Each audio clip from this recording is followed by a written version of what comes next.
الحمد لله رب المشرقين ورب المغربين الذي خلق كل شيء زوجين وأوجب علينا الإحسان بالوالدين ونشهد أن لا إله إلا الله وحده لا شريك له وأشهد أن محمدا عبده ورسوله سيد الكونين صلى الله عليه وعلى آله وصحبه وأتباعه أجمعين ليلا ونهارا في الطرفين فقد قال الله تعالى في كلامه المجيد وبرهانه التوحيد أعوذ بالله من الشيطان الرجيم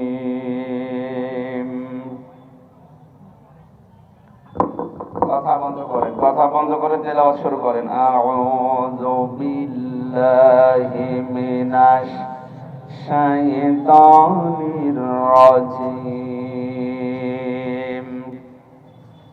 বিসমিল্লাহির রহমানির রহিম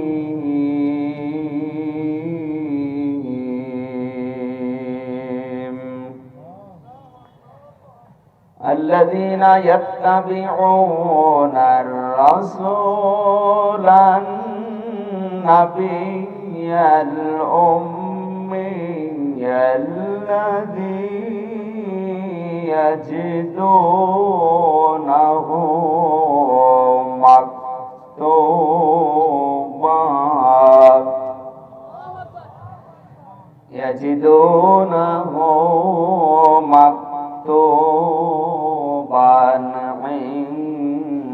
عندهم في التوراة والإنجيل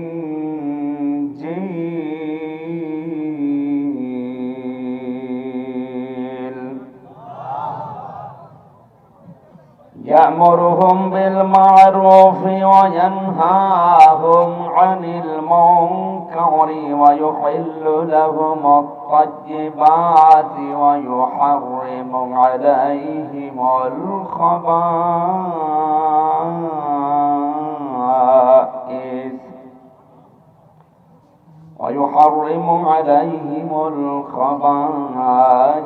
ويضع عنهم إصرهم والأغلال التي كانت عليهم فالذين آمنوا به وعزروه ونصروه واتبعوا النور الذي أنزل معه أولئك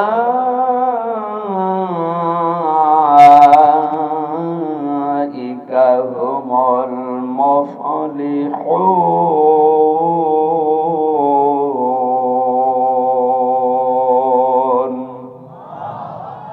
صدقت يا ربنا اللهم صل على سيدنا مولانا محمد وعلى آل سيدنا مولانا محمد খেয়ে না খেয়ে দিন প্রচারের কাজে নিজেকে দিয়ে সবিলিয়ে তায়েফের কাফেরেরা চিনল না আলো দুষ্ট ছেলেদের পিছু দিল লেলিয়ে পাথরের আঘাতে ক্ষত বিক্ষত হয়ে সারা শরীর থেকে রক্ত ঝরে। হে রাসূল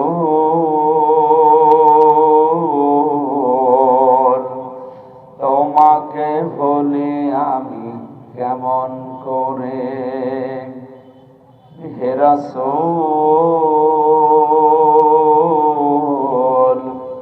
তোমাকে ভুলি আমি কেমন করে।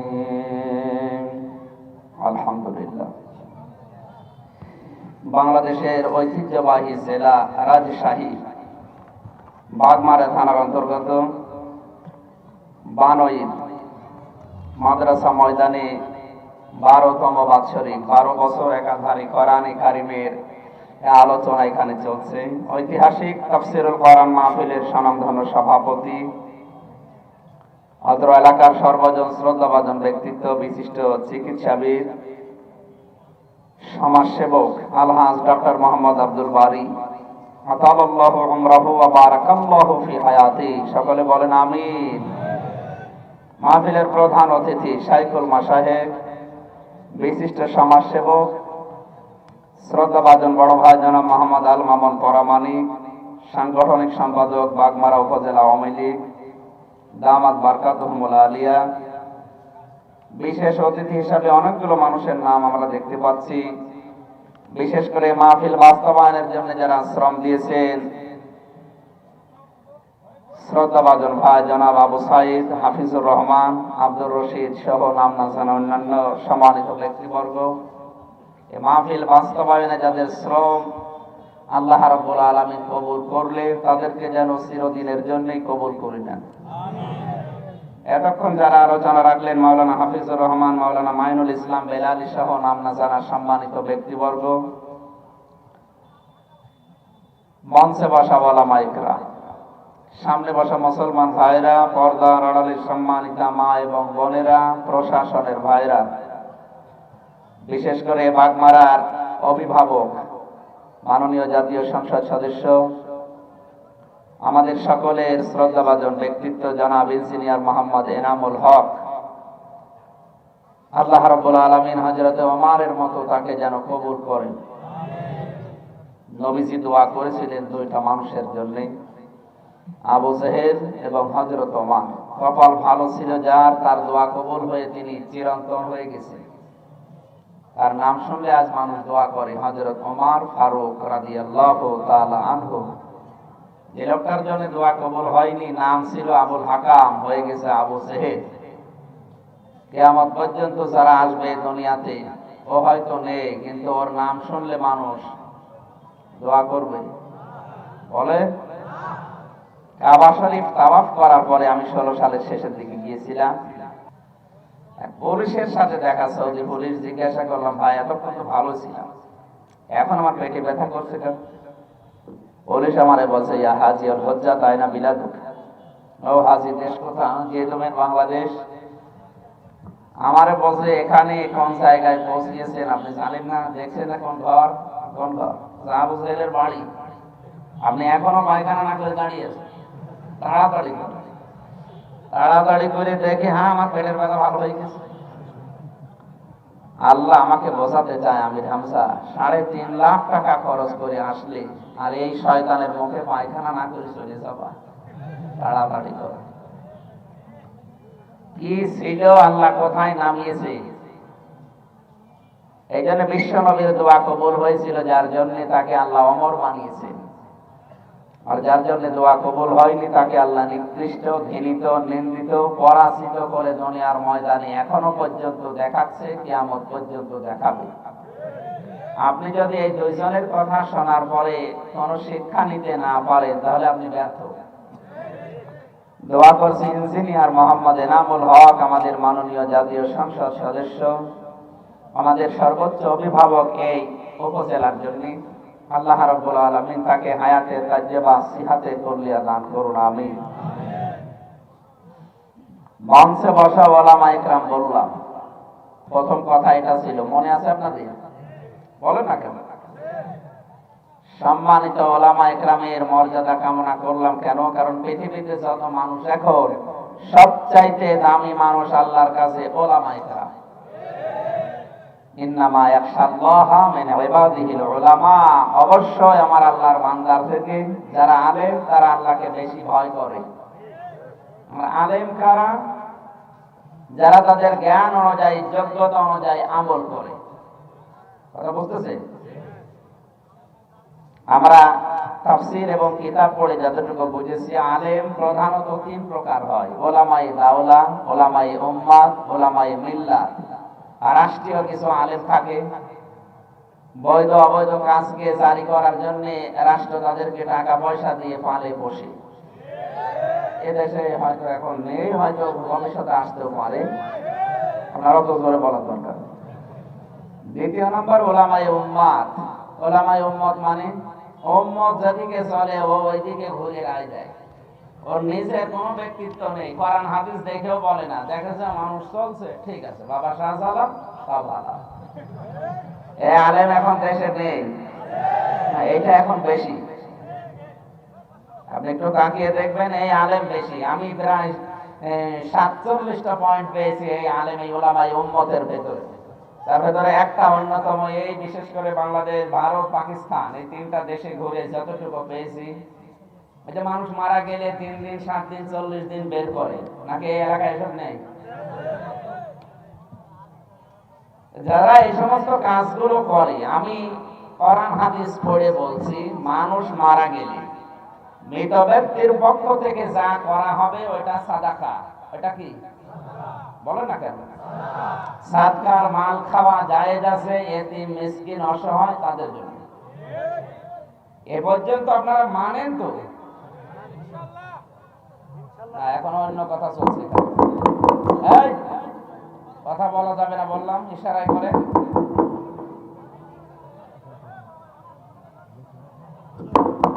কথা বলেন কেন?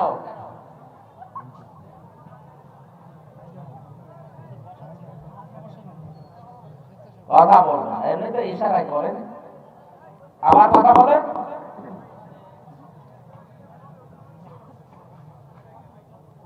5 ঘন্টা কথা শোনার আপনার দরকার নেই, আপনি আধা ঘন্টা শোনেন, কিন্তু মন দিয়ে শোনা লাগবে, যেন বাইরে যে আবার গেবত না করে। কারণ আমরা ওই যে গতানুগতিক কোথায় সে আফ্রিকায় গিয়ে বুজুর্গ জিকির করেছে ওইসব তো বলি না। আমরা বলতে হলে চিন্তা ভাবনা করি যে এই কথার দ্বারা উম্মতের কোনো উপকার হবে কিনা। কারণ আপনার কোরআন হাদিস পড়া, আপনি জেনারেল সাধারণ মানুষ, আর যারা আলেম তাদের পড়া কিন্তু এক না। আমরা আজকে কিছু তথ্য বলবো ইনশাআল্লাহ। আমার এই আয়াতের ভেতরে 11টা পয়েন্ট আছে, যদি 5 মিনিট করেও সময় লাগে তাও 1.5 ঘন্টা সময় লাগবে। এই জন্য স্থির ভাবে শোনেন যেন আমি আয়াতটা শেষ করতে পারি, আর আপনারা বারবার ডিস্টার্ব করলে আমারও মুখস্থ কথা ভুলে যাবে। সম্মানিত ভাইরা, অন্যতম কি বললাম, যেটা মানুষ মারা গেলে যে খানা হয়, সাদকার টাকা খাওয়া, সাদকার মাল খাওয়া জায়েজ এতিম মিসকিন অসহায় ফকির দুস্থ এদের জন্য। এ পর্যন্ত আপনারা মানেন কিনা বলেন? সাদকার মাল খাওয়া জায়েজ কাদের জন্য? এতিম মিসকিনের জন্য। এই যে মাওলানা আলী আহমদ আকন্দ তাহজিব সেন্টারের পরিচালক, উনি যদি ওনার বাবা মারা যায়, বাবা মারা গেছে ঠিক আছে, উনি আমারে বলছে, আমির হামজা আপনাকে আমি দাওয়াত দিলাম, আমার বাবা মারা গেছে, এই যে 2000 টাকা নেন, সাদকার টাকা। কিসে? আপনি খাবার কিনে খান। ওনার টাকা নেওয়া আমার জন্য তো জায়েজ। জায়েজ না কেন বলেন তো? আমি ওর ভেতরে পড়ি না এখন, কথা বুঝতেছে? আজকে যিনি আছেন এই ভাইয়ের নাম কি? মামুন ভাই। ওনাকে যদি বলে আপনারা এই যে 2000 টাকা দিলাম, সাদকার টাকা, আমার বাবা মারা গেছে, নেবে? অথচ উনি 4000 টাকা দিয়ে বাজার করে আমাদের 2 জনকে দাওয়াত দিক, দেখেন কি খাওয়া খান। অথচ আগেরটা কি আর পরেরটা জিনিস তো একই। দোকানের নামের উপরে লিখে দিয়েছে বিসমিল্লাহ মদের দোকান, জায়েজ হবে? জিনিস তো একই। আপনি ওই জিনিসই খালি টাকা দিয়ে খাবার কিনে খাওয়াচ্ছেন, আগে টাকা দিয়েছিলেন এখন খাবার দিচ্ছেন, জিনিস এক না? 5000 মানুষকে উনি দাওয়াত দিয়ে যে খানা হবে, যারা আসতেছে আমার মতো মানুষ যদি আসে, আমি 5 গাড়ি নিয়ে এসেছি, আমি তো এতিম, এতিম না? মামুন ভাই যদি আসে, উনিও এতিম। তো ওই খাবার খাওয়া জায়েজ যাদের বছরে কোনোদিন মাংস চোখে দেখে না তাদের জন্য। আর যাদেরকে আপনি খাওয়ালেন ও খানা ছাতা হয়ও নি, ও আপনার বাবা কবর কি পাচ্ছে আল্লাহ জানে। অথচ এইটা আজ সমাজে আছে না নেই? রাজশাহী বিভাগে আছে কিনা জানি না, অন্যান্য বিভাগে এটা চলছে। চট্টগ্রামে বেশি চলে। মানুষ মারা গেলে আরো সমস্যা বেশি। তো চিন্তা করে আল্লাহ আমার বাপ না মরে যদি অন্তত এক সটকি হয়ে থাকতো তাও ভালো ছিল, মরে আমারও মারছে। এই যে উম্মত যেদিকে চলে ওইদিকে রায় দেয়, এর নাম কি বললাম? ওলামায়ে উম্মত। 3 নম্বরে ওলামায়ে মিল্লাত, ধর্মীয় আলেম। কে খুশি হবে বেজার হবে ওইদিকে না, ও তাকায় আল্লাহ আর রাসূল রাজি হবে কিনা। এদেরকে বলা হয় আরবিতে হক্কানি আলেম। কি বলে? সবাই বলেন হক্কানি আলেম। যদি কেউ খোঁজ করতে চায়, দেখতে চায়, তাহলে ইমাম ইবনে তাইমিয়া রাহমাতুল্লাহ আলাইহি বলেন 3টা জায়গায় খোঁজ করলে তোমরা পাবে। 1 নম্বরে মাটির নিচে, তার মানে কবরে। কোনে? কবরে গিয়ে দেখবেন যে হক্কানি আলেম শুয়ে আছে। 2 নম্বরে জালেমের জেলখানায়। 3 নম্বরে জিহাদের ময়দানে। এখন পৃথিবীতে জিহাদের সবচাইতে বড় ময়দান হচ্ছে জালেমের সামনে সঠিক কথাগুলো তুলে ধরার ময়দান। সেটা যে জায়গায় হোক। আর জিহাদের সবচাইতে বড় অস্ত্রের নাম হচ্ছে কিতাব। বলে না কেন? আবু হুরায়রা থেকে বর্ণিত, নবীজি বলেন 3টা জায়গায় যদি কেউ টাকা পয়সা সম্পদ খরচ করে, কিয়ামতের দিন আল্লাহ ওই টাকার হিসাব আর নেবেন না। তার 1 নম্বরে কোন মানুষ যদি পরিবারস্থ লোকদের জন্য টাকা পয়সা খরচ করে, ওই টাকার হিসাব আল্লাহ নেয় না। পরিবারের ভেতরে সবচাইতে আপন হচ্ছে আপনার মা, বাবা, স্ত্রী, সন্তান, আপনার চাচা, ফুফু। আমার সিরিয়াল ঠিক আছে তো? বলেন না কেন? কোরআনে কারীম জানিয়েছে ইয়াসআলুনাকা মাযা ইউনফিকুন কুল মা আনফাকতুম মিন খায়রিন ফালিল ওয়ালিদাইনি ওয়াল আকরাবিন ইলা আখির আয়াত। সূরা বাকারার 215 নম্বর আয়াতের ভেতরে আছে। তাফসীরে ফি জিলাল কোরআন সাইয়্যিদ কুতুব লিখেছেন, আল্লাহ তাআলা বলেন, হে নবী, মানুষ যদি আপনার কাছে প্রশ্ন করে যে টাকা পয়সা খরচ করব কোথায়, আপনি বলেন দুনিয়ার ভালো ভালো জায়গায় খরচ করো। এই ভালো জায়গার পৃথিবীর যত ভালো জায়গা আছে কারো কাছে আল্লাহ ব্যাখ্যা দেয়নি। আল্লাহ বলেন আমি নিজে ব্যাখ্যা করছি। ফালিল ওয়ালিদাইনি ওয়াল আকরাবিন। দুনিয়ায় যত ভালো কাজ আছে সবচাইতে বড় ভালো কাজ হচ্ছে মার বাবার জন্য খরচ করা। এরপরে নিকট আত্মীয় স্বজনের নাম এসেছে, এরপরে ইয়াতীমের নাম, মিসকিনের নাম, অসহায়ের নাম, মুসাফিরের নাম সিরিয়াল আকারে আল্লাহ দিয়েছেন। রাজশাহী বাসী বিবেক খাটান, বুদ্ধি খাটান, একটু চিন্তা করেন তো সিরিয়াল করছেন কে? আরো জোরে বলেন।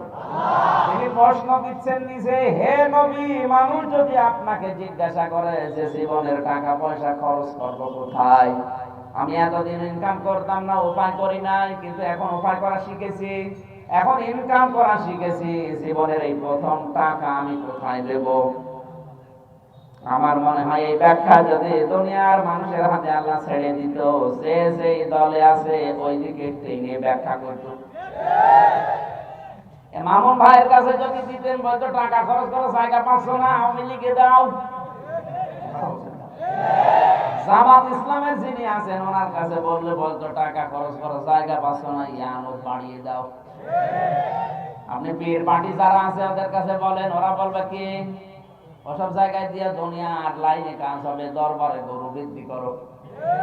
যে যেই দলে আছে মিনাল্লাযীনা ফাররাকু দীনাহুম ওয়া কানু শিয়া কুল্লু হিজবিন বিমা লাদাইহিম ফারিহুন। আল্লাহ পাক বলেন, হে নবী, দুনিয়ায় যে যেই মতে আছে, পথে আছে, দলে আছে, আপনি দেখবেন ওই দলের কর্মসূচি নিয়ে সে আনন্দে আছে। কথা বলতেছে? এজন্য আল্লাহ ব্যাখ্যাটা কারো হাতে দেয়নি, নিজে ব্যাখ্যা করছেন। আল্লাহর নিজের ব্যাখ্যা আপনি মানবেন তো? বলেন বলেন। এক নম্বরে ফালিল ওয়ালিদাইনি, দুনিয়ায় যদি ব্যয় করতে চাও জীবনের প্রথম ইনকামের টাকা মায়ের জন্য ব্যয় করো। আমরা অনেকে মনে করি প্রথম লাউ, প্রথম কদু, প্রথম বেগুন দিয়ে আসা লাগবে এতিমখানায়, মসজিদে। কে বলেছে আপনাকে? আপনি ওইটা বিক্রি করে যে কয় টাকা হয় মায়ের পেছনে খরচ করেন, কারণ সিরিয়াল হিসাবে কার নাম? বলো না কেন? দ্বিতীয় নম্বরে বাবার নাম। আর আপনি একবারে মা, বাবা, স্ত্রী, সন্তান, চাচা, ফুফু এগুলো বাদ দিয়ে চলে যাচ্ছেন সেই বরিশাল। বরিশাল বলে সমস্যা, সিলেট। কোথায়? আপনি একবারে 6 জনের নাম বাদ দিয়ে সিলেটে গেলেন, ওর নাম এখানে আছে, কোন কারণে গেলেন? এই জন্য পরিবারের সর্বপ্রথম যিনি আপনার আপন, তিনি আপনার মা, আপনার বাবা, স্ত্রী। এদের জন্য যদি দুনিয়ায় কেউ কিছু খরচ করে, এই টাকার হিসাব আল্লাহর কাছে কিয়ামতে দেওয়া লাগবে না। তাই বলে স্ত্রীর জন্য ডিশ অ্যান্টেনা লাগিয়ে দেবেন, হিসাব দেওয়া লাগবে না। দ্বিতীয় নম্বরে কেউ যদি জিহাদের ময়দানের সরঞ্জামাদি কিনতে টাকা পয়সা খরচ করে, পৃথিবীতে এখন জিহাদের সবচেয়ে বড় অস্ত্রের নাম হচ্ছে বই। কি কেন?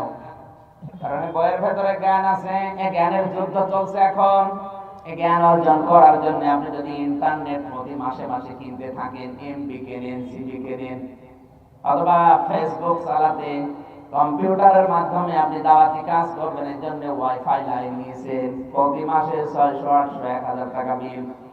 আপনি যদি সত্যি এই বিষয়গুলো ইসলাম প্রচারের জন্য, প্রসারের জন্য ব্যয় করেন, এই ওয়াইফাই লাইনের যে বিল দিচ্ছেন, এমবি জিবি কেনার জন্য যা খরচ হচ্ছে, যে বইগুলো কিনবেন অস্ত্রের হিসাবে, মনে করেন ওগুলো অস্ত্র, কিয়ামতের দিন এই ওয়াইফাই লাইনের টাকার হিসাব আল্লাহ দেবে না।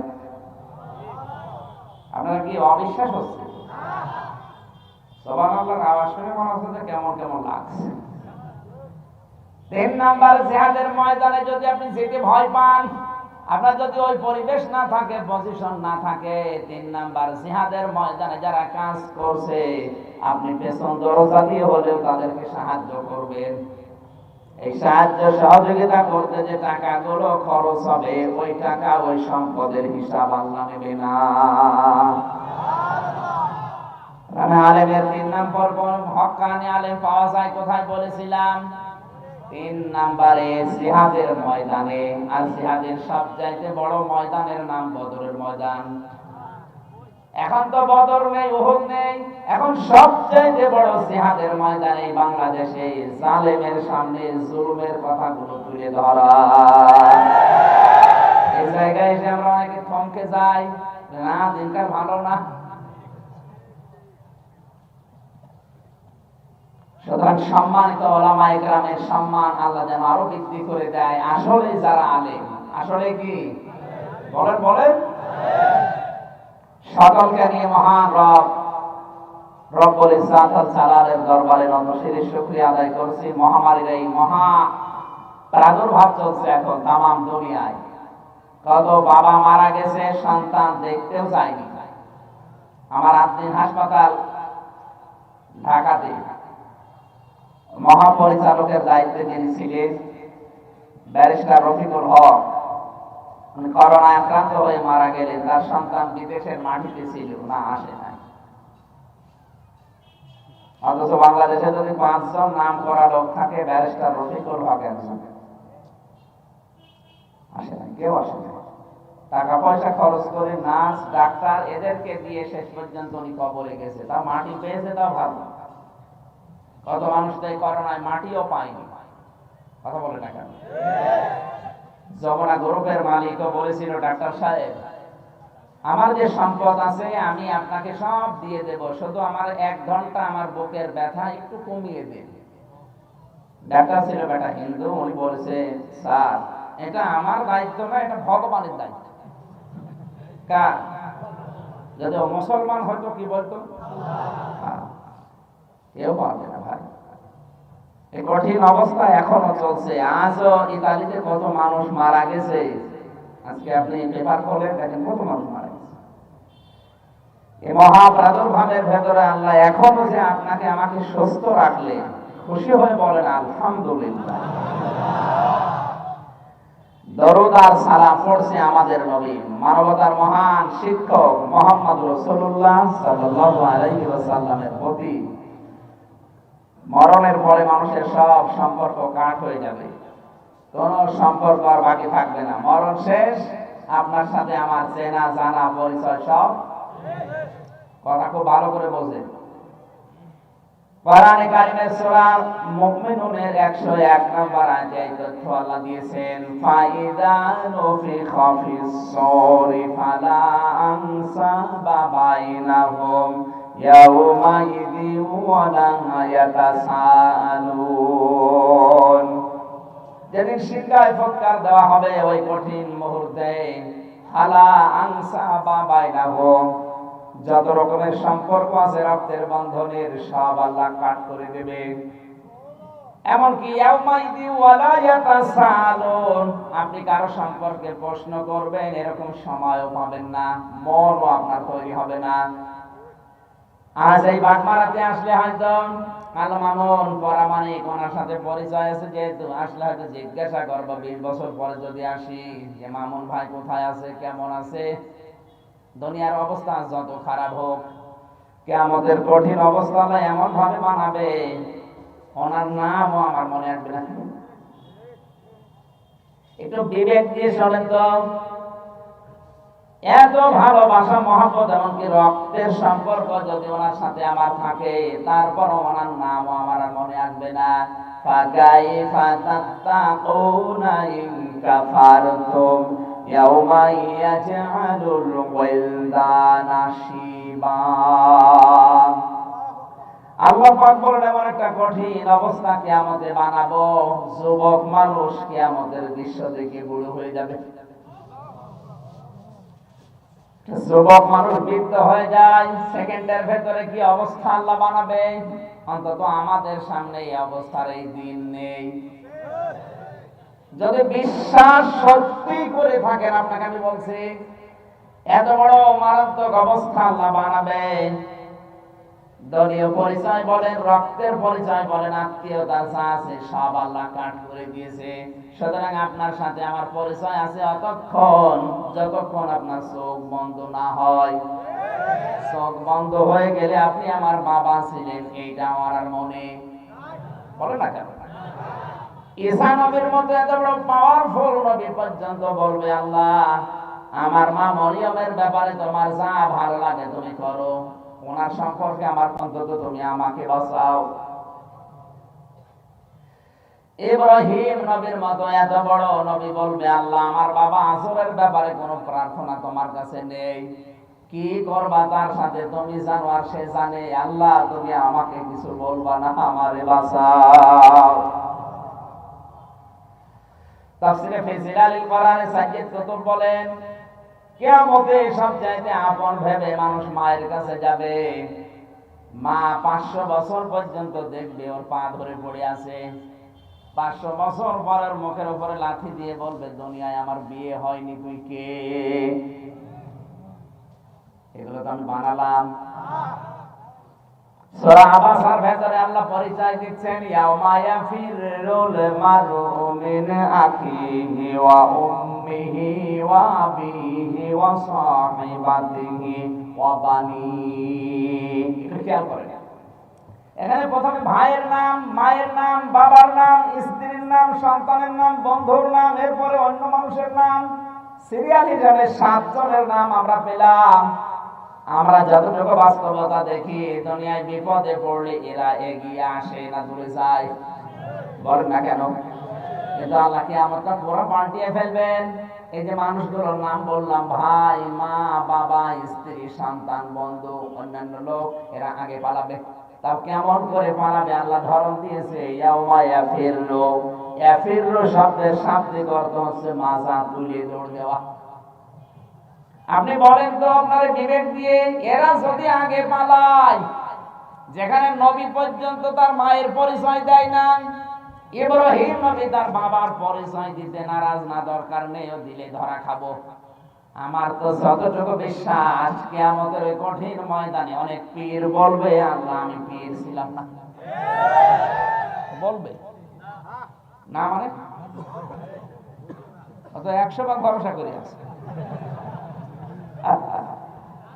যেখানে মা বলছে আমার বিয়ে হয়নি, পীর সাহেব বলবে যে আমার মুরিদ এটা, ও বলবে আমার পীরই ছিলাম না, মুরিদ বাবু কোথায়? কারণ ও জানে যে যদি পরিচয় দেয় আমি ধরা খাবো।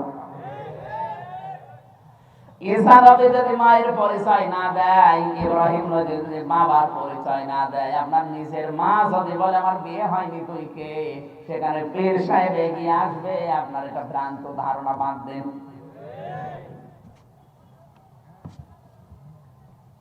হঠাৎ করে ডান দিক থেকে একটা আওয়াজ ভেসে আসবে, প্রত্যেকে যখন বলছে আমাকে বাঁচাও আমাকে বাঁচাও, এই আওয়াজ দেখবে উনি আর বলে না যে আল্লাহ আমাকে বাঁচাও, উনি বলবে রব্বি হাবলি ইয়া উম্মতি, হে আল্লাহ আমার উম্মতকে বাঁচাও। এই কোন উম্মত? যে উম্মত ডাল খায়, বাবা খায়, কি না। আপনাকে উম্মত হওয়ার জন্য যে যোগ্যতা আল্লাহ দিয়েছেন, এই দুইটা যোগ্যতা আপনার অর্জন করা লাগবে।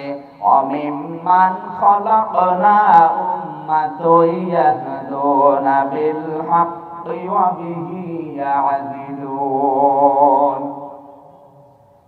কোরআনে আয়াতটা দুই জায়গায় আছে। আপনি যদি নবীর উম্মত হতে চান তাহলে দুইটা গুণ অর্জন করা লাগবে। নাকি কোরআন বাদ দিয়ে আমি গল্প করব? আমিম্মান খলাকনা উম্মাতুন ইয়াহদুনা বিল হক। আপনি যদি নবীর উম্মত দাবি করে কিয়ামতে ওই দিন পরিচয় দিতে চান যে হে রাসূল, আপনি যে বললেন আমার উম্মতকে বাঁচাও, আমি কিন্তু ওই তালিকায় আছি। এক নম্বরে ইয়াহদুনা বিল হক, সঠিক পথ মানুষকে দেখাতে হবে। এই বাংলাদেশে এখন সঠিক পথ দেখানো মানুষ বেশি না বেঠিক? এক কথা বলে না কেন? হাজারো পীরের নাম নিয়ে সঠিক পথ না দেখিয়ে বেঠিক পথে নিয়ে যাচ্ছে।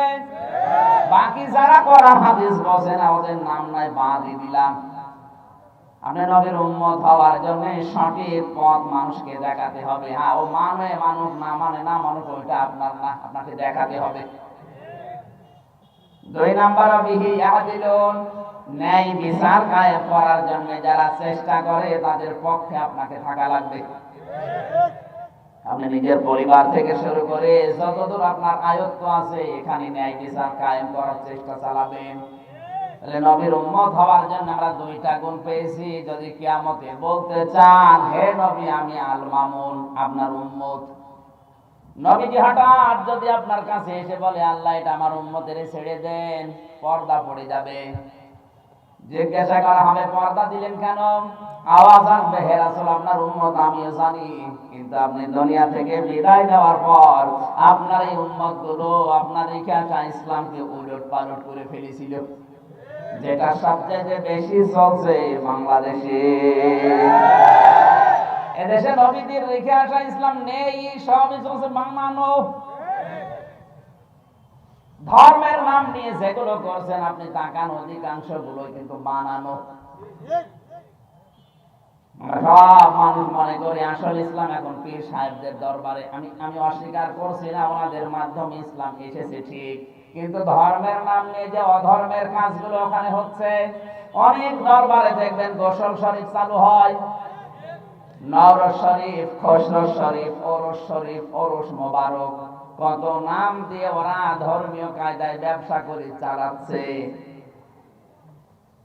আমার মনে হয় সাধারণ মানুষের কথা বাদ দিলাম, যিনি আজকের সভাপতি আলহাজ ডাক্তার আব্দুল বারী, উনি একজন চিকিৎসাবিদ। এই লোক যদি দেখে যে পীর সাহেবের গোসল করানো, শরীর ধোয়ানো পানি মুরিদরা খাচ্ছে, উনি যদি সত্যি জেনারেল মানুষ হয়ে থাকে ভাববে এইটা তোমার ইসলাম, ওই ইসলাম আমার দরকার নেই। আসলে ওইটা কি ধর্ম? এই যে ধর্ম বলে আপনি অধর্মের কাজগুলো চালিয়ে দিচ্ছেন, এইটা দেখে ডাক্তার আব্দুল বারীর মতো হাজারো মানুষ আজ ইসলামে আসে না। কত মানুষ বিভিন্ন পীরের দরবারে গিয়ে কচ্ছপের পানি খায়, ময়লা পানি, তাও বিসমিল্লাহ আল্লাহু আকবার বলে খাচ্ছে। ওইটা যদি সত্যি মেডিসিন এসে যেত, কোন ডাক্তার দেখে চিন্তা করবে এই তোমার ইসলাম, ওরকম ইসলাম আমার দরকার নেই, বলবে না? এই জন্য ধর্মের নামে যে অধর্মগুলো চলছে এটা আপনি বন্ধ করেন, নয়তো নবী কিয়ামতের দিন যখন পর্দা পড়ে যাবে আপনি তখন ধরা খাবেন। আপনাকে আগে থেকে সতর্ক করলাম, এরপরও যদি আপনার বিবেকের তালা না খোলে যান যা ভালো আগে করেন। কিয়ামতের ওই কঠিন ময়দানে নবীজি যেন সুপারিশ করতে আসলে আপনার দেখা পায়, এই কাজগুলো করার জন্য দুইটা কন্ডিশন সূরা তাহার 109 নাম্বার আয়াতে আল্লাহ দিয়েছেন, ইয়াউমা ইযিল লা তানফাউশ শাফাআতু ইল্লা মান আযিনা লাহুর রাহমান ওয়া রাদিয়া লাহু কাওলা। সেই দিন লা তানফাউ, নাফা ইয়ানফা মানে উপকার পাওয়া, শাফাআত মানে সুপারিশ, সুপারিশ কাজে লাগছে না, লাগবে না, ইল্লা মান আযিনা লাহুর রহমান, রহমান যার জন্য অনুমতি না দেবেন, ইজেন না দেবেন, ওয়া রাদিয়া লাহু কাওলা, এমনকি যার কথা শুনতে আল্লাহ রাজি না থাকবেন।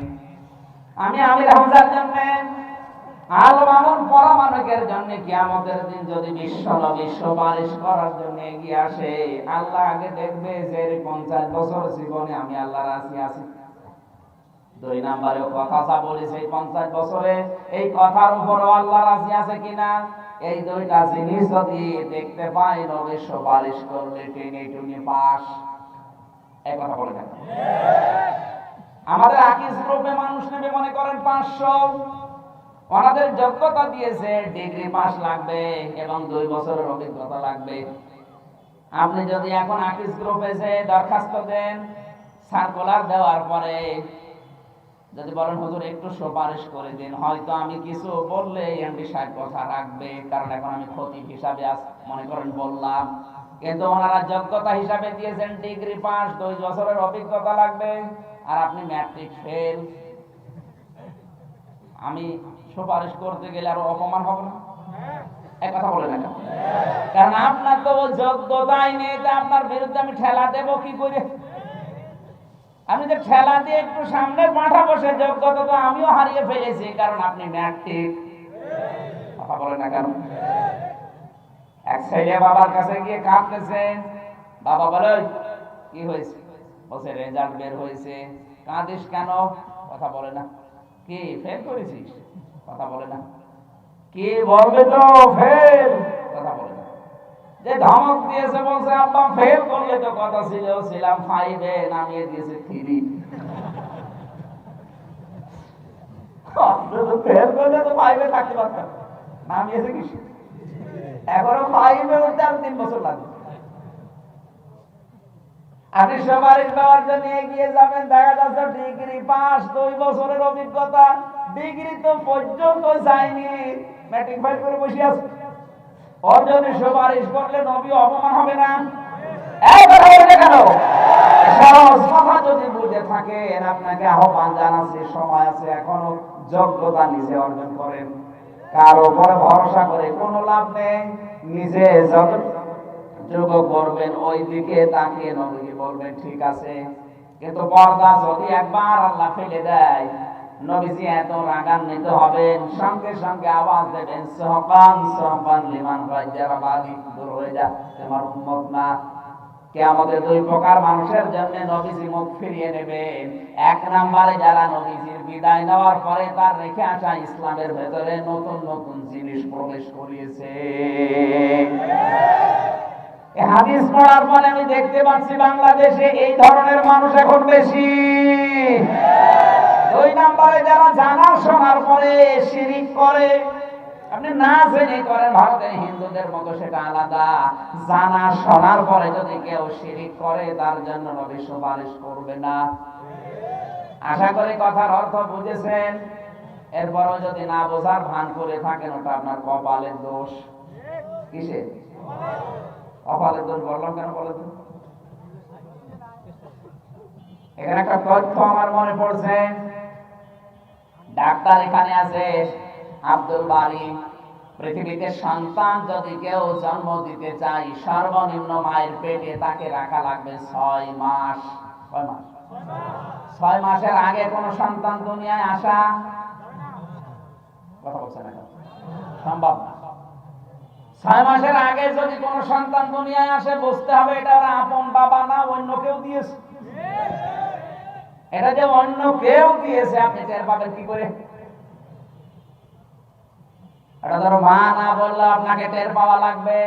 বিয়ের যদি 5 মাসের ভেতরে কারো সন্তান হয়, ওই বাবা যেন বিশ্বাস করে যে না, এ বোর পেটে যে আছে এ আমার না, এর আগে কেউ দিয়েছে।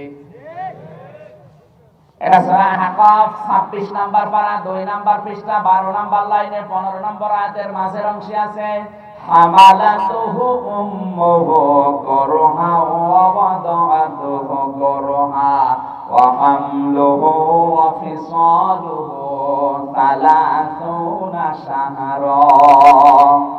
2 মিনিট মাত্র এই তথ্যটা মনে রাখবে।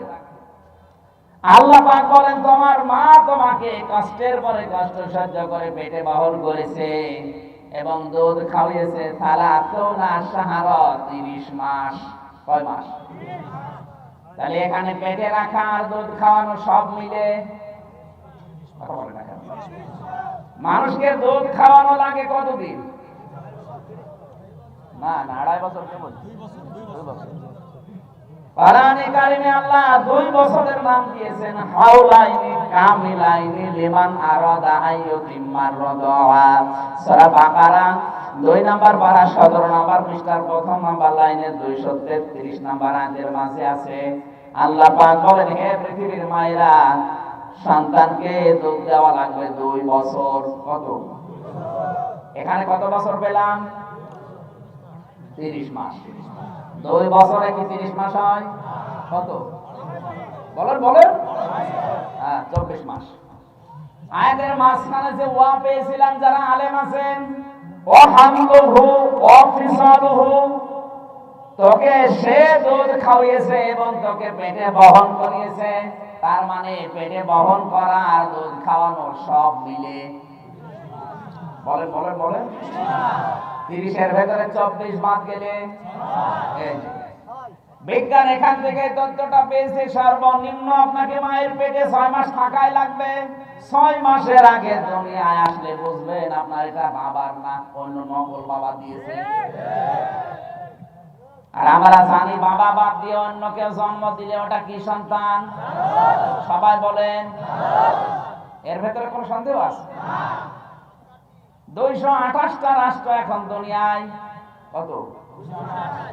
আপনি জানুয়ারি মাসের 1 তারিখে জরিপ বের হয়েছিল তামাম দুনিয়ার এই 228টা রাষ্ট্রে বিয়ের আগে সন্তান জন্ম দেওয়ার তালিকায় যাদের নাম তারা হচ্ছে ফ্রান্স। তাহলে বিয়ের আগে বিয়ের পরে জন্ম যদি 6 মাসের আগে দেয় তাই জারজ হয়, আর বিয়ের আগে যদি হয় তো ডবল জারজ। এক কথা বলে না কেন? এখন জারজ যারা তাদের কাজ কি? সূরা কলমে 13 থেকে 19 নাম্বার আয়াত পর্যন্ত আল্লাহ জানিয়েছেন যারা অবৈধ মানুষ দুনিয়ায়, যারা অবৈধ সন্তান, তাদের 9টা বদ অভ্যাস আছে। কয়টা? আর 1 নম্বরে ওতুল্লিম বাদা যালিকা জানিম, তারা রাসূলদেরকে, রাসূলের ওয়ারিসদেরকে গালিগালাজ করে, অপমান করে। এই আয়াতগুলো আমি এখন নতুন করে তৈরি করছি। আপনি কি বুঝলেন এখান থেকে বলেন? রাসূলকে যারা গালি দেয়, রাসূলের উত্তরাধিকারী যারা, তাদেরকে যারা অপমান করে, এই এক কথাই বিশ্বাস করবেন এগুলো জন্মে সমস্যা আছে। ফ্রান্সে বিশ্ব নবীকে কার্টুন বানিয়ে উল্টা পাল্টা নাম দিয়ে অপমান করেছে, এ দোষ ওদের না, এ দোষ ওদের জন্মে। কিসের দোষ? ওদের দোষ না। আপনি যদি নবীর উম্মত হতে না পারেন, এখনো পর্যন্ত বলছি এ দোষ আপনার না। কিসের দোষ? এখান থেকে যে তথ্যটা আমি দিতে চাই, আজ বিশ্বে যারা নবী নেই, নবীর ওয়ারিসদের অপমান করেন, গালি দেন, আপনি বিশ্বাস করে নিতে পারেন আপনার দোষ না, এ দোষ আপনার কপালের না। কারণ যারা সন্তানদের 9টা বদ অভ্যাসের 1 নাম্বার, তারা নবীদেরকে, নবীর উত্তরাধিকারীদেরকে গালি দেয়। যদিও এদেশে এখন শুরু হয়নি, ভাই হোক, আপনার বলার দরকার। ও দোষ ওদের না, ও দোষ কিসের?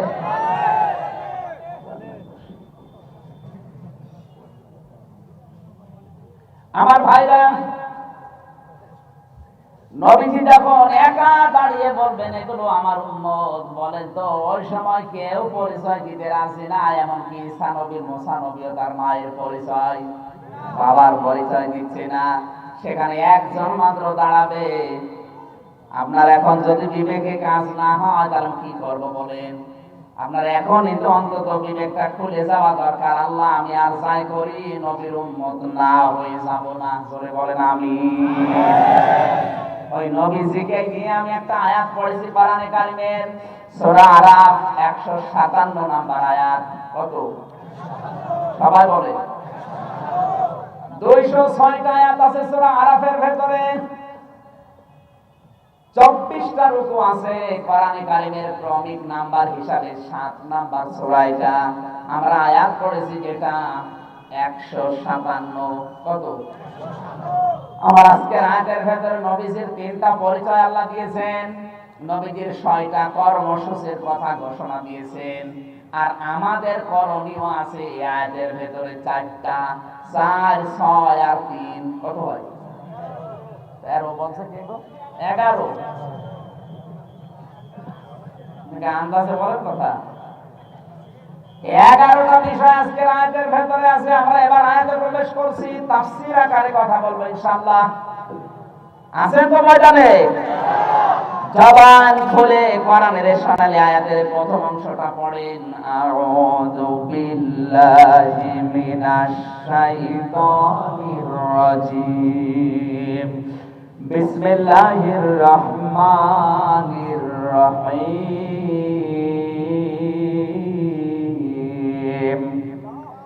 الذين يتبعون الرسول النبي الأمي الذي يجدونه مكتوبا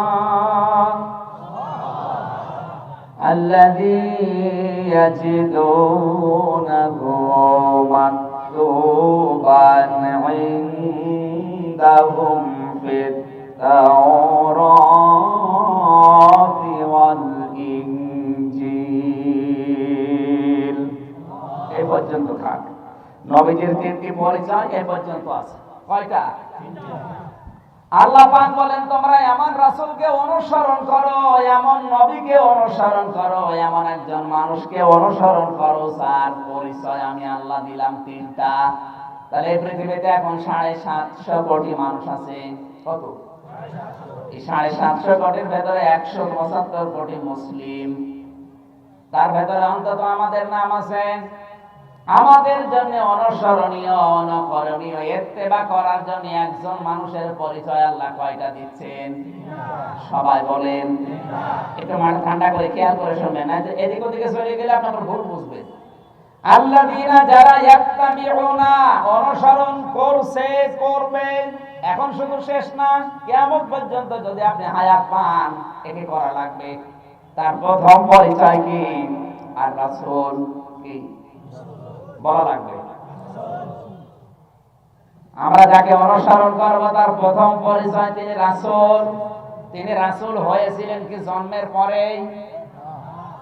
না, আপনারা বুঝতেছেন না, কথা আগে বোঝা লাগবে। কোরআনের কথা বলছি, এদিকে তাকান। এত তাড়াতাড়ি বের করেন, খুব তাড়াতাড়ি বের করেন, জানতে তাড়াতাড়ি। জীবন যৌবন সব শেষ, আর কতদিন চলবে? অনেকদিন দুনিয়া খেয়ে যাবে। এদিকে তাকান। যাকে অনুসরণ করার জন্য আল্লাহ অর্ডার দিলেন তার প্রথম পরিচয়। আমি কিন্তু একটা ক্লাস চলছে, তাফসীরের ক্লাসে যেভাবে ক্লাস করা লাগে 40-45 মিনিট, আমরা ওইভাবে করছি। 1 নম্বরে তার প্রথম পরিচয় তিনি রাসূল। আমি আবার বলছি, ছাত্র যারা যদি পরিচয় যা বলছি জবাব দিতে না পারেন আপনাদের নামিয়ে দেব কিসে? হাইওয়ে উঠতে 3 বছর লাগবে। বিশ্বনবী মুহাম্মদ রাসূলুল্লাহর প্রথম পরিচয় তিনি মুহাম্মদ ইবনে আব্দুল্লাহ না, তিনি রাসূলুল্লাহ। তিনি কি? আর তিনি রাসূলুল্লাহ হয়েছিলেন জন্মের পরেই। বলেন না কেন? কখন হলেন? এটা মনে রাখা লাগবে যে অনুসরণ আপনি কাকে করছেন। যাকে করবেন তিনি তো জন্ম থেকে রাসূল ছিলেন না। তিনি রাসূল হয়েছিলেন 40 বছর বয়সে। ছিলেন কতদিন? 40 থেকে 63, 23 বছর। এজন্য আপনাকে অনুসরণ করা লাগবে, মাস্ট বি করাই লাগবে এই 23 বছর। এই 23 বছরের 1 সেকেন্ডটা যদি আপনি বলেন যে আমি মানি না, তাহলে আপনি আমি আবার বলছি, অনুসরণ করার জন্য আল্লাহ যার নাম দিলেন তিনি কি মুহাম্মদ ইবনে আব্দুল্লাহ না রাসূলুল্লাহ? মুহাম্মদ ইবনে আব্দুল্লাহর নাম দিলেন না কেন? কারণ তিনি 1 থেকে 40 বছর পর্যন্ত যে ভালো কাজ করেননি তা না, তিনিও ভালো কাজ করেছিলেন, কিন্তু তিনি মন মতো করেছিলেন, এই জন্য তার শত্রু ছিল না, কেউ বাধা দিত না, কেউ বুঝতো না। ওই মানুষটাই যখন 40 বছর বয়সে কোরআন পেলেন, হয়ে গেলেন মুহাম্মদ ইবনে আব্দুল্লাহ থেকে রাসূলুল্লাহ। এই রাসূলুল্লাহ হওয়ার পর থেকে শুরু করে একেবারে শেষ দিন পর্যন্ত এই 23 বছরে তাকে 82 বার হত্যার জন্য চেষ্টা চালিয়েছে ইহুদিরা। আজ যারা বলছে আমি কি রাসূলের কাজ করি না, নবীওয়ালা কাজ করি না, করেন, কিন্তু আপনি তো মুহাম্মদ ইবনে আব্দুল্লাহর কাজ করেন। উনি ওই সময় ভালো কথা বলতেন, সত্য কথা বলতেন, মানুষের উপকার করতেন, এই কথা বলছেন না কেন? কিন্তু এই লোকটা যখন কোরআন হাতে নিয়ে ওই কাজগুলো কিভাবে করা লাগবে আল্লাহর নির্দেশিত পন্থা অনুযায়ী শুরু করলেন, তখন তার বেঁচে থাকা কঠিন হয়ে পড়েছে। এখানে আমি যে পরিচয় প্রথম দিলাম, তিনি কিন্তু এখন আর মুহাম্মদ ইবনে আব্দুল্লাহ না, যাকে অনুসরণ করা লাগবে তিনি রাসূলুল্লাহ। রাসূল হওয়ার পর দিন থেকে তিনি ভয় পাননি, পাইনি? সর্বপ্রথম তিনি ভয় পেয়ে স্ত্রীকে বললেন, স্ত্রী আমাকে কম্বল দিয়ে জড়িয়ে দাও, আমি ভয় পেয়েছি। হযরতে খাদিজা ওই সময় 5টা কথা নবীজিকে বলেছিলেন, আল্লাহি কাল্লা লা ইয়াখসিক আল্লাহু আবাদান, কখনোই না, আল্লাহর কসম আল্লাহ আপনাকে অপমান অপদস্থ করতে পারে না। যে কথা বলছে উনি কিন্তু মুসলমান না, উনি মুশরিকা। কথা বলে না কেন? অনেকজন মুশরিকা মহিলা স্বামীকে অভয় দিচ্ছে, কোনো ভয় নেই, আপনাকে আল্লাহ অপমান করতে অপদস্থ করতে পারে না। অথচ আল্লাহর পরিচয় এখন তিনি পেয়েছেন, পাইনি। আপনি চিন্তা করেন তো, একজন মুশরিকা মহিলা স্বামীকে সান্ত্বনা দেওয়ার সময় কার নাম দিচ্ছেন? আরো জোরে বলে। অথচ বাক্য মাত্র 1 লাইনও না, ওয়াল্লাহি কাল্লা লা ইয়াখসিক আল্লাহু আবাদান, কখনোই না, আল্লাহর কসম আল্লাহ আপনাকে অপমান অপদস্থ করতে পারে না। এতটুকু বাক্যে খাদিজা আল্লাহর নাম বলেছে 3 বার। একটা মুশরিকা মহিলা আল্লাহর নামে কসম দিচ্ছে কয়বার? আরো জোরে। এখানে কত নারী পুরুষ মুসলমান দাবি করেও কসম দেয় খাজার নাম দিয়ে, কেউ কসম দেয় সন্তানের মাথায় হাত দিয়ে। এখন আবার ডিজিটাল কায়দা চলছে, কসম দেওয়ার সময় প্রেমিকার মাথায় হাত দেয়, আল্লাহর কসম আমি তোরে ভুলে যাব না। ও কসম কাটা যায়, হাত দিলি কোথায়? ওর মাথায় হাত দিয়েছি, যে কটা চুলের উপর তোর হাত পড়বে ওই কটা গোনা হবে। এক কথা বলে না কেন? পুরাটাই হারাম, আমার কসম দিয়েছে তাও হারাম। এটা কসম দেওয়া লাগবে শুধুমাত্র কার নামে? খাদিজা কি বলেছে? আল্লাহর কসম আল্লাহ আপনাকে অপমান অপদস্থ করতে পারে না। কেন? কারণ হিসাবে 4টা কথা বললেন। 1 নম্বরে, হে স্বামী আপনি কোনদিন মানুষের রক্তের যে সম্পর্কগুলো আছে এগুলো ছিন্ন করেন না। সম্মানিত মা বোন যারা আছে তাদেরকে বলছে, আপনি যদি চান যে আপনার স্বামী দুনিয়ায় বেশি দিন বেঁচে থাকুক, তার হায়াত বেড়ে যাক, তার সন্তান, তার সম্মান, তার মর্যাদা, তার টাকা পয়সা দুনিয়ায় বেশি বৃদ্ধি হোক, তাহলে আপনি বারবার পরামর্শ দেবেন, উদ্বুদ্ধ করবেন সে যেন তার সম্পর্কগুলো রক্তের গুলো ঠিক রাখে। কিন্তু আজ হাজারো স্ত্রীর কারণে তার স্বামী আরো রক্তের সম্পর্ক নষ্ট করে। কথা বলে, এরকম স্বামী দেশে নেই। এই স্ত্রীকে বারবার ওখান থেকে ইনজেকশন দেয় স্ত্রীর মা আর বোন। একটা স্বামী যদি চায়ও না আমার মা, আমার বোন, আমার ভাই, আমার চাচাতো চাচাতো ভাইদের সাথে আমার সম্পর্ক রাখা লাগবে, কারণ এটা রক্তের। এটা রাখলে আমার হায়াতও বৃদ্ধি হবে, আমার সম্মান মর্যাদাও বাড়বে। কিন্তু পারে না অনেক স্বামী তার বউর কারণে। আর ওই বউকে পরামর্শ দেয় বেশি ওর মা আর ওর বড় বোন। ওর মা খালি গল্প করে, বলে বাবা জামাই যা পেয়েছি আল্লাহর ওলি। কেন? আমার মেয়ে যা বলে তাই শোনে, খুব লক্ষ্মী জামাই। আর এই যে ছেলেটা হারামজাদা, কেন? ও বউর কথা শোনে। এইটা ওর বউর কথা শোনে। এটা কি? আর এটা এরকম মহিলা দেশে নেই? আছে, মানে মহিলা প্যান্ডেলে খোঁজ করে। আজেদের কারণে এই স্ত্রী বাধ্য হয়, এই স্ত্রীর কারণে হাজারো স্বামী বাধ্য হয় রক্তের সম্পর্ক ছিন্ন করে দিতে। খাদিজা বলছে, স্বামী কোনো ভয় নেই, কারণ আমি আপনার সাথে 15 বছর সংসার করে দেখলাম আপনি রক্তের সম্পর্কগুলো কখনো ছিন্ন করেন না, তাদের অধিকার আপনি আদায় করেন। সুতরাং যারা রক্তের সম্পর্ক ঠিক রাখে আল্লাহ তাদেরকে ভয় দেখাতে পারে না। আর আপনার মানুষ ভয় দেখায়, তাল গাছের ভেতরে কিছু আপনি ভয় পান, এমনি নাই তো, কারণ আপনি তো রক্তের সম্পর্ক সব ছিন্ন করে বসে আছেন। আপনি ভয় পাবেন না, পাবে কে? কথার অর্থ বুঝতেছেন? সম্মানিত মা বোন, যদি চান আপনার স্বামী বেশি দিন বেঁচে থাকুক, তাহলে পরামর্শ দেন যে তুমি আর যাই করো রক্তের সম্পর্কগুলো ঠিক রাখো। বিশ্বনবী রাসূল হওয়ার পর থেকে ভয় পাওয়া আরম্ভ করেছিলেন। এখান থেকে শুরু করে একেবারে জীবনের শেষ দিন পর্যন্ত তিনি এই রাসূল হওয়ার কারণে ঝামেলা ছিল তার। আজও যারা বলে আমি নবীওয়ালা রাসূলওয়ালা কাজ করছি, তাদেরও জীবনে ঝামেলা আসবে, মাস্ট বি। রাসূলুল্লাহ দাওয়াত দেওয়ার পরে তিনি বিপদে পড়েছিলেন, আর রাসূলুল্লাহর দাওয়াত যারা গ্রহণ করেছে তারাও বিপদে পড়েছে। এইটার নাম হচ্ছে নবীওয়ালা রাসূলওয়ালা কাজ। খালি ভুল বসে যে আমাদের বাঁশ দেয়, বাঁশ না, এটা রাসূলের পরিচয়। যাকে অনুসরণ করার জন্য আল্লাহ আহ্বান জানালেন, হুকুম দিলেন, তার প্রথম পরিচয়। দ্বিতীয় পরিচয় কি? আন-নবী, তিনি নবী ছিলেন। কি ছিলেন? নবী কাকে বলে? নবী শব্দের শাব্দিক অর্থ হচ্ছে সংবাদ বাহক। তিনি যে সংবাদগুলো আমাদের কাছে নিয়ে এসেছেন সেগুলো আছে কোথায়? আরো জোরে বলেন। আপনি যদি সত্যি নবীকে অনুসরণ করতে চান, তাহলে তার উপরে যে সংবাদগুলো আল্লাহ পাঠিয়েছেন, এই 6666টি আয়াত আপনাকে অনুসরণ করে দেখানো লাগবে। এটা এত অথেন্টিক, এত সত্য বানিয়ে কোরআনে কারীম। বিশ্বনবীর কোন কথা এর ভেতরে নবীজিকে আল্লাহ প্রবেশ করাতে দেননি। এখানে যা আছে সব আমার আল্লাহর নিজের কথা।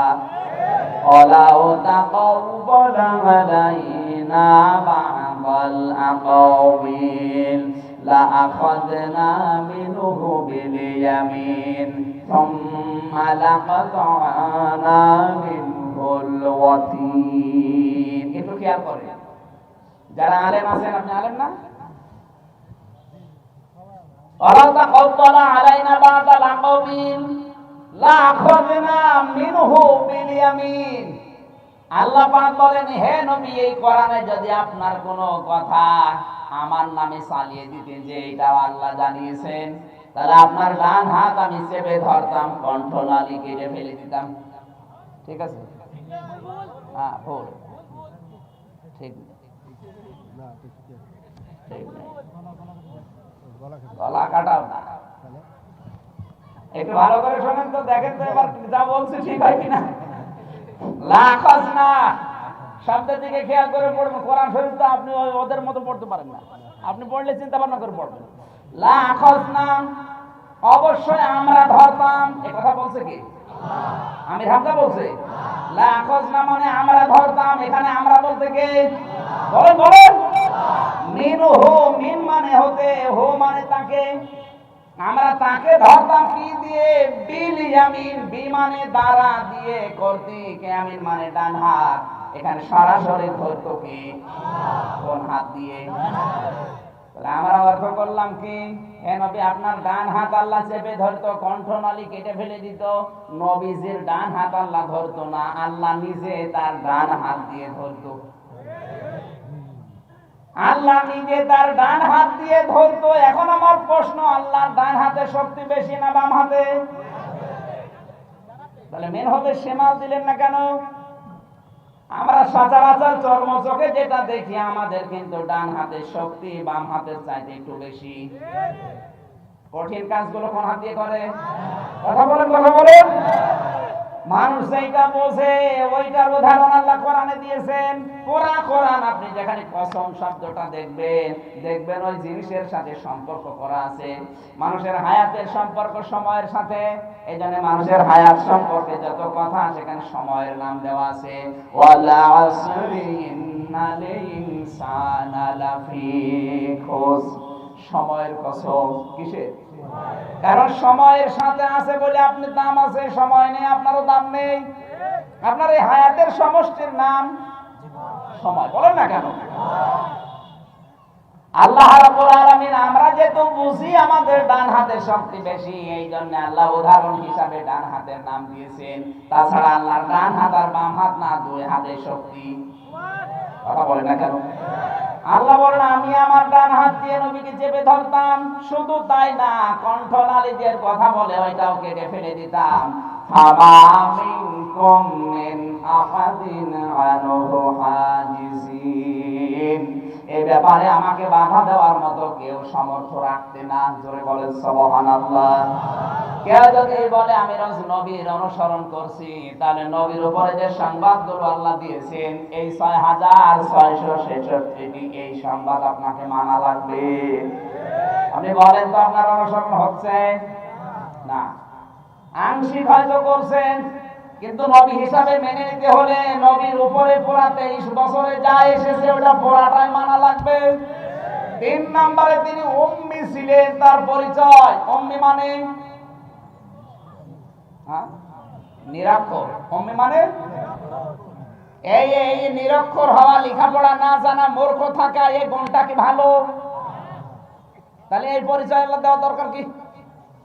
আমি যদি বলি মাওলানা আলী আহমদ আকন্দ কিচ্ছু জানে না, ও মূর্খ গবেট, ওর দাম বাড়বে। কথা বলে না কেন?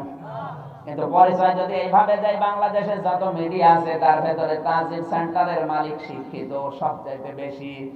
অনেক কামেল পাস, অনার্স মাস্টার্স করা বিশ্ববিদ্যালয় থেকে, কোরআনের হাফেজ। এই হিসাবে আর মিডিয়াগুলোকে এক জায়গায় করেন, কাউকে পাবেন না। এবার দাম বাড়বে না? কথা বলেন। নবীজির পরিচয় আল্লাহ দিচ্ছেন তামাম দুনিয়ার মানুষের কাছে। উম্মি বলার দরকার কি? এ শব্দ ভালো না, মূর্খ, জ্ঞানহীন, কথাবার্তা জানে না, লেখাপড়া জানে না, নিরক্ষর, লিখতে জানে না, এই কথাগুলো কি ভালো? তাহলে নবীজির পরিচয় এটা দেওয়ার কারণে ওই জামানায় লেখাপড়া খুব কম মানুষ জানতো।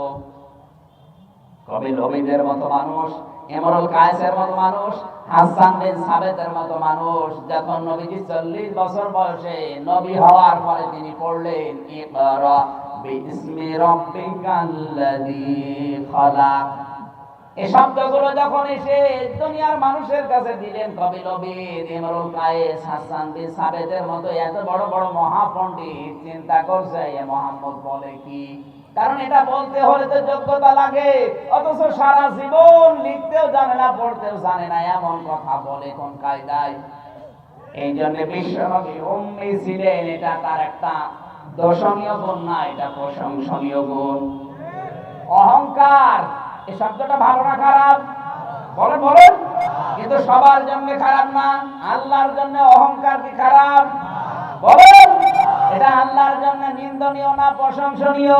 উম্মি শব্দটা আমাদের জন্য, আমরা যদি লেখাপড়া না জানি, লিখতে পড়তে মূর্খ হয়, গবেট হয়, আমাদের জন্য খারাপ। কিন্তু বিশ্ব নবীর মতো মানুষ 40 বছর তিনি কিছুই লেখেননি, পড়েননি, হঠাৎ করে এমন কথা বলেন যেটা শিক্ষিত মানুষও বলতে পারে না। এই জন্য উম্মি শব্দটা তার জন্য নিন্দনীয় না প্রশংসনীয়। জোরে বলেন সুবহানাল্লাহ। আল্লাহ রাসূলের পরিচয় দিলেন কয়টা? বলেন বলেন। 1 নম্বরে তিনি কিন্তু মুহাম্মদ ইবনে আব্দুল্লাহ এখন আর নেই, তিনি হয়ে গেছেন রাসূলুল্লাহ। 2 নম্বরে তিনি নবী। 3 নম্বরে তিনি উম্মি। 3 নম্বরে কিন্তু এই উম্মি শব্দটা তার জন্য নিন্দনীয় না দোষণীয় না, এটা প্রশংসনীয়। জোরে বলেন আল্লাহু আকবার। আল্লাহ বলেন রাসূল ওই 3টা দেওয়ার পরে তার কর্মসূচি দুনিয়ায় ছিল 6টা। আমরা যদি উম্মত দাবি করি আমাদেরও কর্মসূচি হবে কয়টা? 6টা। বলেন কয়টা? 1 নম্বরে ইয়ামুরুহুম বিল মা'রুফি ওয়া ইয়ানহাহুম আনিল মুনকার। তোমরা ভালো কাজে আদেশ করবে, অন্যায় কাজে বাধা দেবে। আপনি কোন দল করেন, কোন দলের নেতা কর্মী ওটা দেখা না, আপনি নজরের উম্মত যদি দাবি করেন অবশ্যই আপনাকে ভালো কাজের আদেশ দেওয়া লাগবে। এই মানুষ এখন দেশে কম না বেশি? কম। আরো বলে দিনকাল ভালো না। বিশ্বনবী মুহাম্মদুর রাসূলুল্লাহ ভালো কাজে যখন আদেশ দিতে গেলেন, এই আয়াতের প্রথম কর্মসূচি আপনি শুনছেন না? শুনতেছেন? প্রথম নাম্বারে আয়াতটা তিনি আমল করতে গিয়ে প্রথমে তাকে যে কথাগুলো মানুষ বলেছিল, প্রথমে বলেছে পাগল। কি বলেছে? আরো জোরে বলেন, আমা সাহিবুকুম বিমাজনুন। হে নবী, আপনি পাগল না। ওরা আপনাকে পাগল বলে, ওদেরকে আমি জবাব দিলাম, তোমাদের সাথী আমার দোস্ত মুহাম্মদুর রাসূলুল্লাহ পাগল। পাগল। মানতা বিনিআমাতি রাব্বিকা বিমাজনুন। হে নবী, আপনার প্রতি আপনার রবের দয়া এই যে আপনি পাগল না। তাহলে ওরা আপনাকে পাগল বলে কারণ কি? তাফসিরে মাযহারি আল্লামা সানাউল্লাহ পানিপতি রহমাতুল্লাহ আলাইহি বলেন, এই পৃথিবীতে ইয়ামুরুহুম বিল মারুফ, রাসূলের 6টা কর্মসূচির প্রথম কর্মসূচি ছিল ভালো কাজে আদেশ দেওয়া। এই কাজটা করতে গেলেই সর্বপ্রথম যে গালিটা এসেছে ওই গালির নাম কি? আরো জোরে বলেন। এই পাগল বলার কারণ কয়টা বললাম? 3টা। বলেন আরো জোরে। 1 নম্বরে রাসূলকে ওরা পাগল বলতো এমনি। কেন? না, আপনারা শুনছেন না। কোন কারণে? কোন কারণ নেই। আমি যদি এখন এই মুরব্বীকে বলি যে এরা জাকার, কেন বললেন এমনি? কোন কারণ আছে? কোন কারণ? কারণ রাজাকার আর বয়স হয়তো হয়নি, কিন্তু আমি বললাম কেন? কেন এমনি? এমনি কেন না? এই যে আমার হাতে মাইক আছে, চেয়ারে বসে আছি, যা বলবো এখন আপনারা শোনা লাগছে। ওনার হাতে কিচ্ছু নেই, উনি বলবে কি দিয়ে? ওই জামানায় আবু জেহেলের হাতে সব ছিল, রাসূলের হাতে কিছু ছিল না। আবু জেহেল যা বলে তাই সত্যি হয়ে যায়। এখান থেকে যেটা আপনি বুঝতে পারলেন, ১৫০০ বছর আগে ইয়ামুরুহুম বিল মারুফ করতে গিয়ে রাসূলুল্লাহকে পাগল বলা হয়েছিল। কথা বলে না কেন? আজ যদি আপনি রাসূলের ওই কর্মসূচি হাতে নেন, আপনাকে হয়তো পাগল বলবে না, পাগলের নিচে এমন এমন শব্দ আছে বলবে এমনি। কি কারণে? কোন কারণ নেই, এমনি। আজও টাকা নির্দেশের দিকে আমাদেরকে যারা উল্টা পাল্টা নাম দেয়, আমার নাম দিয়েছে রাজাকার, শয়তানও বিশ্বাস করবে, কিন্তু দিয়েছে কেন? 2 নম্বরে বিশ্ব নবীকে পাগল বলার পেছনে কারণে, যখন ওহী নাযিল হতো ওহীর একটা ভার ছিল, ওজন ছিল, না ছিল না? এই ভার ওজনের কারণে নবী ঘেমে যেতেন, ঘর্মাক্ত হয়ে যেতেন, চোখ বন্ধ হয়ে যেত, বসে পড়তেন, অস্থির হয়ে যেতেন। এই দৃশ্যগুলো আবু জেহেল, উতবা, সাইবা বুঝতো না, ও মনে করতো লোকটা পাগলামি করছে। অথচ রাসূলের উপরে যে ওহীর ভার, ভার টের পাওয়ার মতো মন আবু জেহেলের। বলেন বলেন, ওহীর ভার টের পাওয়ার মতো মন ছিল আবু বকরের। এখানে উনি বুঝতো যে কেন মুহাম্মদ চোখ বন্ধ করে, কেন ঘেমে যায়, কেন অস্থির হয়ে পড়ে। এই জন্য আজও পৃথিবীতে ওহীর ভার যাদের উপরে আছে, তারা কিন্তু অন্যায় দেখলে আর স্থির থাকে না, ঘেমে যায়। তারাও আজ এই অন্যায়, অবৈধ কাজ, অত্যাচার দেখলে তারাও প্রতিবাদ জানায়, তারাও চোখ বন্ধ করে, তারাও অস্থির হয়ে পড়ে, তারা সহ্য করতে পারে না। তখন আবু জেহেলের মতো মন যাতে, তারা বলে ও লোকটা বেশি বোঝে। কি করে? হয়তো বলে না যে পাগল হয়ে গেছে, বলে না, বলে বেশি বোঝে। কারণ নবীকে চিনতে হলে তো আবু জেহেলের মতো মন হবে না, মন লাগবে আবু আবু আজ বাংলাদেশের যারা এলেম পেয়েছে, যারা ওহীর জ্ঞান পেয়েছে, এরা কেন প্রতিবাদ করে, কেন গর্জে ওঠে, কেন গর্জন দেয়, কেন তারা অস্থির হয়ে পড়ে? আপনি তো বুঝবেন না, কারণ আপনি তো আবু জেহেলের মতো মন নিয়ে আছেন। এদেশের আলেমদেরকে চিনতে হলে মন লাগবে আবু বকরের মতো, মেননের মতো মন দিয়ে চেনা যাবে? এক কথা বলা লাগবে। দিলীপের মতো মন দিয়ে চেনা যাবে? অসিফ প্রদীপের মতো মন দিয়ে চেনা যাবে? আমাদের কুষ্টিয়ারে এই লোকটার মতো মন দিয়ে চেনা যাবে? ওর মনই নেই, চিনবে কি করে? আলেমদেরকে চেনার যোগ্যতায় ওরা হারিয়ে ফেলেছে। এই জন্য আলেমদের নামে উল্টা পাল্টা নাম দেয়। আপনি আলেমকে চিনতে হলে কেন আলেমরা প্রতিবাদ করে শিরিক দেখে, বেদাত দেখে, কেন তারা গর্জন দিয়ে ওঠে, কেন প্রতিবাদ করে? আপনি তো বোঝেনই না, কারণ আপনার ওই মন নেই। আলেমদেরকে চিনতে হলে মন লাগবে আবু জেহেলের মতো না, আবু বকরের মতো, কারণ ওহির একটা ভার বা ওজন। 3 নাম্বার নবীকে পাগল বলার পেছনে কারণ কি?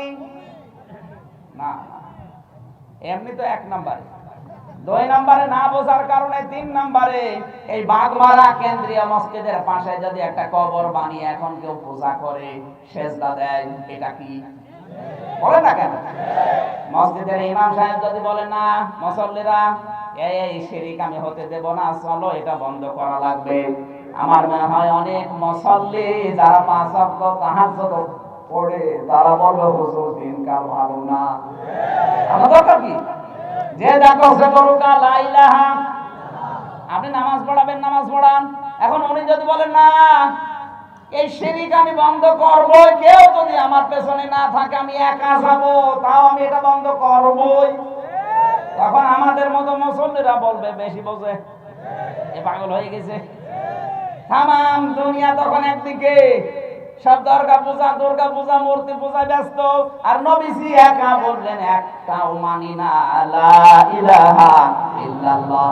তখন ভালো ভালো নেতা যারা, তারাও বলতো লোকটা পাগল হয়ে গেছে, বেশি বোঝে। নবীকে পাগল বলার পেছনে কারণ কয়টা? আজ বলেন, আজ বাংলাদেশে আলেমদেরকে যারা বলে বেশি বোঝে, এ ফান্ডামেন্টাল, এ জঙ্গি, কয়টা কারণ?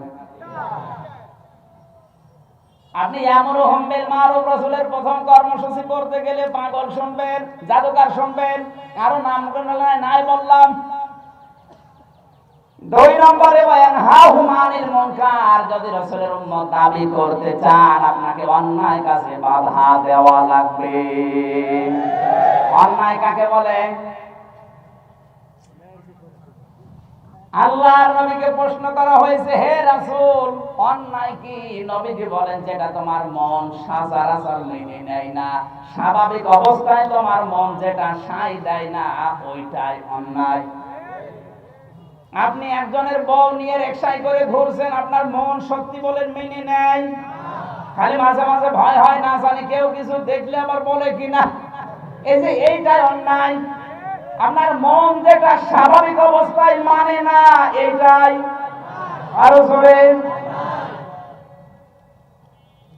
আমার তো মনে হয় এখানে যত ধরনের লোক আছে, তাফসীর মাহফিলে আজকে যদি আপনাকে কথা বলতে আমারে না দিতেন, যে কোনো মানুষ বলতো না এটা কি? এই অন্যায় কাজে আপনি যদি বাধা না দেন, নবীজির কর্মসূচিতে আপনার কর্মের মিল নেই।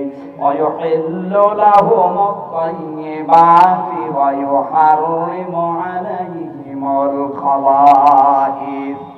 আল্লাহ পাক বলেন, হে নবী, যত হালাল কাজ আছে, হালাল বস্তু আছে, সব আপনি তেলাওয়াত করে করে তাদেরকে শুনিয়ে দেবেন যে এটা হালাল। 4 নম্বরে আপনার কর্মসূচি হচ্ছে যত হারাম কাজ আছে এগুলো তেলাওয়াত করে কোরআন থেকে মানুষকে শোনাবেন যে এটা হারাম। আমি যেটা হালাল করেছি ওইটা আপনি হারাম করবেন না, যেটা হারাম করেছি ওইটা আপনি হালাল করতে পারবেন না, তাহলে আপনার কর্মসূচি উল্টিয়ে যাবে। বিশ্বনবীর জামানায় একবার স্ত্রীরা কয়েকজন মিলে চিন্তা করছে, আয়েশার ঘরে রাসূলুল্লাহ বেশি বেশি সময় কাটায়, আজকে যদি আসে প্রতিদিন মধু খাওয়ার জন্য উনি ওই স্ত্রীর কাছে সময় দেয় বেশি। আজকে যখন ঘর থেকে বের হবে তখন আমরা বলবো, হে রাসূল আপনার মুখ দিয়ে মধুর দুর্গন্ধ বের হচ্ছে। একথা বলার পরে নবীজি বললেন, ঠিক আছে আমি আর মধু খাবো না, কসম দিয়ে দিলাম, শপথ করলাম আর মধু খাবো না। মধু হালাল না হারাম? বলেন বলেন। সঙ্গে সঙ্গে আমার আল্লাহ কোরআনের আয়াত নাযিল করলেন, তার প্রতি সূরা তাহরিমের 1 নম্বর আয়াত, ইয়া আইয়ুহান নাবিয়্যু লিমা তুহাররিমু মা আহাল্লাল্লাহু লাক তাবতাগি মারদাতা আজওয়াজিকা ওয়াল্লাহু গফুরুর রহিম। হে নবী, এটা কিন্তু স্বাভাবিকভাবে আমির হামজা না, হে নবী ধমক দিচ্ছে, হে নবী কিসে আপনাকে জায়েজ জিনিস হারাম বানিয়ে দিল? কে আপনাকে জায়েজ জিনিস, পবিত্র জিনিস হারাম বানিয়েছে কিসে? আপনি কি স্ত্রীদের সন্তুষ্ট চান? পৃথিবীর কোন মানুষের সন্তুষ্টির জন্য আল্লাহর হালাল কোন বিধানকে হারাম আপনি করতে পারেন না। তাহলে রাসূলের কর্মসূচিতে আপনি নেই। আজ কত অবৈধ কাজকে বৈধ করার জন্য কত মানুষ উঠে পড়ে লেগেছে, চেষ্টা চালাচ্ছে। তাহলে সে যে দলের লোক রাসূলের কর্মসূচির উপরে আর আসতে বলেন। হালাল যেটা জীবন থাকার যাক আপনাকে হালাল বলাই লাগবে, হারাম সেটা জীবন থাকার যাক আপনাকে হারাম বলাই লাগবে, সে যাই হোক। আজ এই কর্মসূচি আমরা যদি বাংলাদেশের ৯৬% যারা রাসূলের উম্মত দাবি করতাম, এই দেশ থেকে অনেক শিরক আর বেদাত এমনি উঠে যেত। একটা সহজ কথা সহজ ভাষায় বলছে, তারপরও যদি না বোঝার ভান করে থাকেন আমার কিছু করার নেই। আল্লাহ পাক বলেন ৫ নম্বরে, وَيُحَرِّمُ عَلَيْهِمُ الْخَبَائِثَ وَيَضَعُ عَنْهُمْ إِصْرَهُمْ وَالْأَغْلَالَ الَّتِي كَانَتْ عَلَيْهِمْ। আপনার উপরে অনেক বোঝা ছিল, এই বোঝাগুলো আমি আল্লাহ নামিয়ে দিয়েছি। এ কিসের বোঝা? ঘাসের বোঝা, ধানের বোঝা, কিসের বোঝা? যত রকমের চিন্তা আপনি করছিলেন এই সমাজ দেখে, এই পরিবার দেখে, এই পৃথিবী দেখে, এই চিন্তাগুলো আমি আল্লাহ বোঝা এগুলো নামিয়েছি আপনার উপরে কোরআনে কারিমের মতো কিতাব নাযিল করে। জোরে বলেন সুবহানাল্লাহ। আজ বাংলাদেশে যে বোঝাগুলো আমরা দেখতে পাচ্ছি, এই বোঝাগুলো যদি আমরা নামাতে চাই, কোরআনে কারিমের বিকল্প কিছু নেই। যাই চিন্তা করেন না কেন,